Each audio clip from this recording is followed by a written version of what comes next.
opposition doesn't really engage in the problem this debate quite uniquely offers. Because, let's be clear, Joseph explained how their right to protest is a unique exercise of their obligation. We shouldn't allow essential public workers to literally work with the bare minimum and constantly burden push them by saying people will die if they don't work.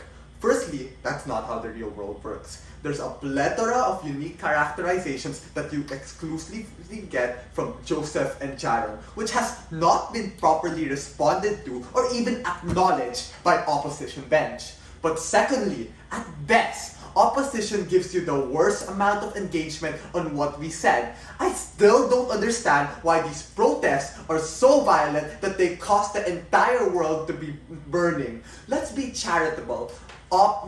Please answer that in your speech, because your two partners still have not. Rebuilding. First, this debate is not about skirting or not. It is uniquely about MSR. MSR as a socio-political standard disproportionately allows essential workers to exercise their right.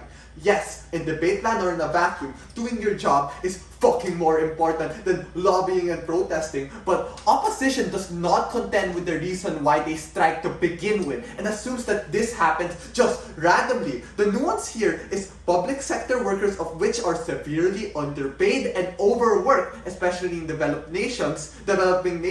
Did you know that in the USA, public sectors workers are paid double than here in the Philippines? This is because they are not slaves of the system and have the autonomy and agency to strike and protest. This allows a mutually beneficial incentive structure for them to be able to push the changes that they are more proximate to. Because let's be real here, this debate is likely about the moderates in the middles, those who don't give a fuck about stuff will work. Those who super care will probably skip work and even breach MSR and take leave, like what we saw these doctors doing and protesting the PhilHealth scandal a few months back. The impact to this is the incentive to let them choose, because right now MSR is kind of gaslighty in a way that the state can have their cake and eat it too while washing their hands in free of their responsibility. Second, the nuance to removing the minimum service requirement allows each and every worker to make an informed choice and exercise their agency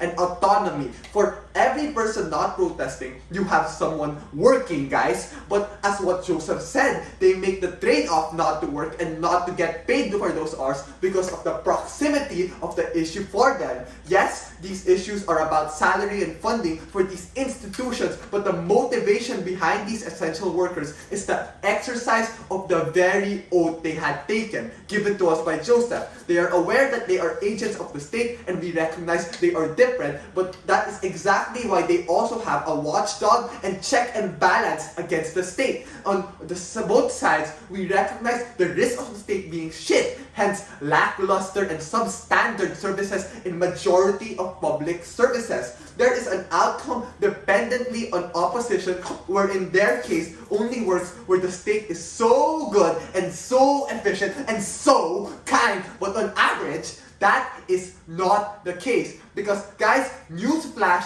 when you tell that the state should plan protests and it's not in, the state should plan the protests and stuff like that, parang there's like some sort of conflict of interest here. Why do we have protests and strikes when these protests and strikes are supposed to call out the government and is made by the people? So these conflicts of interest, what ends up happening is these people will have perverse incentives to keep their things and to try and minimize the effects of these changes. Now, first, VLO also doubles down on the people dying and bad things happening. You know, this is exactly the thing government, doctors, and nurses want to avoid. Yes, this is our worst case, but for obvious reasons, because of their oath, they won't let that happen. This debate is this debate is about the average middle class and side government when people care about the issues that are most proximate to them. And second, Op's biggest impact is people dying and bad stuff happening. They jump a lot of logics to explain that. Jaron questions this already in DPM and says that on average,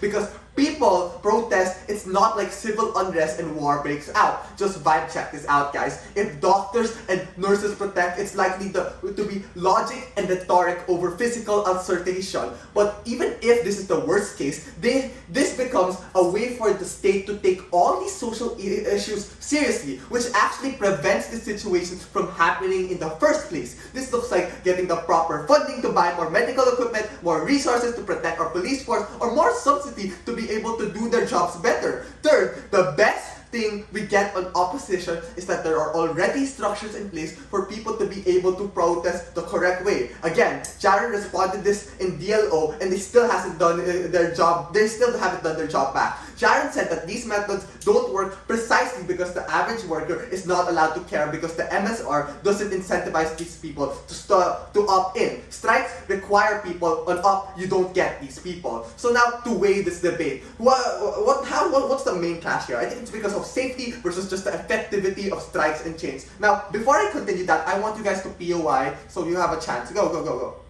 3, go, go, go, go.